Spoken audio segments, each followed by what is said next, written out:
Ora, muito já, estou a tentar mostrar alguns aspectos que eu considero fundamentais para perceber o que é que ele vai criticar e o que é que ele acha que se impõe como uma necessidade relativamente à história, ou seja, como uma abolição dos paradigmas anteriores à história e a tentativa de refletir e mesmo de fundar um novo paradigma da história. Até agora, referi um aspecto que eu considero importante que nunca esquecer, que este esforço de Benjamin não é isolado, não é uma coisa que aparece, mas aparece sobretudo, e há um livro admirável que o Vítor com certeza conhece, e a Susana também, e o Gonçalo também deve conhecer, que é o livro do Moisés, o Anjo da História, em que Moisés mostra claramente essa ideia, que é o facto de estes três autores terem exatamente o mesmo objetivo, que é de tentar, de algum modo, fazer a abertura da história para uma nova visão mais qualitativa, uma nova visão da história mais interruptiva, mais diferente daquela que nós tínhamos visto até agora. Eu não quero já antecipar-me, porque quero desenvolver o texto de maneira a que as coisas apareçam com outra naturalidade. Como eu dizia, é com a guerra, que é vivida como um acontecimento radical, e eu chamo a atenção que a experiência da guerra é fundamental, sobretudo em Franz Rosenzweig. Eu não sei se as pessoas sabem, mas Franz Rosenzweig escreveu o maravilhoso Estrela da Redenção nas trincheiras. Creio que ele escrevia nas cartas, nas postais, e mandava à mãe, e depois, quando regressou da guerra, reuniu todo aquele material. Mas é um livro que é escrito mesmo na experiência da guerra, mesmo naquilo que o Benjamin chamaria a experiência da perda da experiência autêntica, não é? E, portanto, eu penso que a experiência da guerra, de uma forma direta, no caso de Rosenzweig, a experiência da guerra, por exemplo, indiretamente, no caso de Benjamin. Lembremos também aquele facto que foi muito importante nesta altura, foi mesmo precisamente em 1914, quando se suicidou o melhor amigo de Benjamin, que era Heinrich, o poeta Heinrich. É um amigo muito chegado e suicidou-se precisamente para não ir para a guerra. E suicidou-se com a noiva, que era precisamente a irmã desta Carla Seligson, que eu falei aqui na carta. Ele correspondia-se com a Carla e a irmã suicida-se com o Heinrich para ele não ir para a guerra. Portanto, no fundo, foi um ato de recusa para ir para a guerra. E esse facto marcou muito o Benjamin. Portanto, quando eu falo na experiência da guerra como o desabar das convicções e a necessidade de repensar a própria estrutura da realidade e do pensamento, também ela está muito presente no Benjamin. Não que ele lá tivesse sido, mas indiretamente. Portanto, a fissura do tempo catastrófico, que é o tempo da guerra, e dá-nos a ver a falsa continuidade do progresso, da razão histórica, a falsa totalidade. Doravante, só a experiência do imprevisível do acontecimento histórico é tomada como certeza. O que antes se apresentava em triunfo histórico aparece como fracasso e esperança perdida num otimismo histórico que era intrínseco à visão progressista da história. Mais do que apenas reflexão teórica, Benjamin sentiu na própria pele o desabar da crença no progresso e a falência desse paradigma, conduzindo a uma visão pessimista da própria história e da tradição. Eu, por acaso, não tinha pensado, na altura em que estava a redigir, não pensei na morte do Heinrich, mas considero que é um facto muito significativo também para este corte de Benjamin.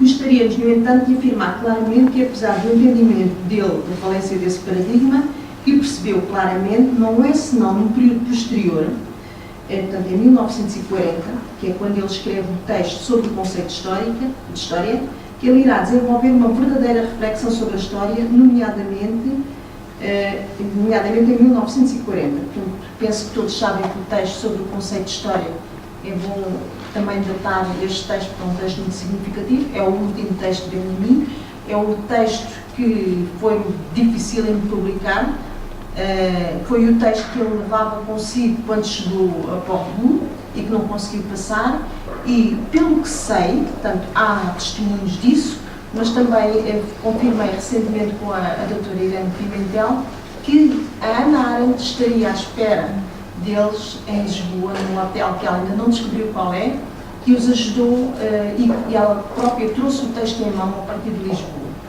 Portanto, isto também é uma coisa muito recente para mim, porque falei com ela na terça-feira e ela contou-me isto, porque ela anda na pista diz que ainda não conseguiu descobrir, foi no hotel onde eles estiveram. Mas é curiosa a história, porque quando chega aos Estados Unidos, aquele texto não ia ao encontro das expectativas nem do Adorno, nem do Horkheimer, que eram os dois que estavam, digamos, que estavam a sustentar o Benjamin na Europa, eram os dois que pagavam os artigos que ele publicava, e aquele texto foi uma surpresa para eles, que eles não estavam de acordo com aquele texto. E então recusavam-se a publicá-lo. De uma forma velada, evitavam, de uma forma invasiva. A Ana Arendt, que era uma mulher terrível, com muito mau feitio, quando chegou aos Estados Unidos, imediatamente pôs-se a insultar o Adorno, o Horkheimer, meteu o Scholem ao barulho e forçou-os a publicar o texto e forçou-os a ir para a frente com a publicação do texto. Mas é um texto que vê com muita dificuldade a sua origem, a sua publicação. Isto também para dar força a uma outra tese. Este texto não agradava a ninguém, porque é um texto que é, digamos de alguma forma, é alternativo ao marxismo clássico, é já uma crítica do marxismo, segundo muitos autores. Por outro lado, aquela ideia de messianismo misturada com o materialismo dialético, como vocês vão ver, também incomodava muita gente. Portanto, ninguém queria ter, digamos, ninguém queria ser conectado com aquelas posições. Todavia, o pessimismo crescente nessa época, que é o ano 1914, não conduziu à perda da esperança na história. Aquilo que se impõe é uma mudança, uma nova visão da história, uma alternativa, e esta aparece precisamente nas ruínas do paradigma da razão histórica, e é onde a esperança se anima e conquista um novo rumo.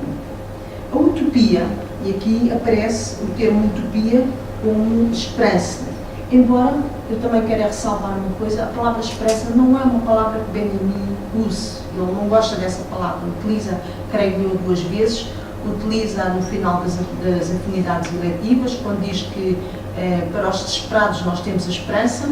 Portanto, digamos que é uma palavra que é recusada do léxico de Benjamin, mas quando nós falamos aqui de uma esperança, é qualquer coisa que ainda resiste como uma tentativa de saltar para fora deste espaço que a história fechou, não é? Portanto, digamos que encontrar um ponto de abertura da história.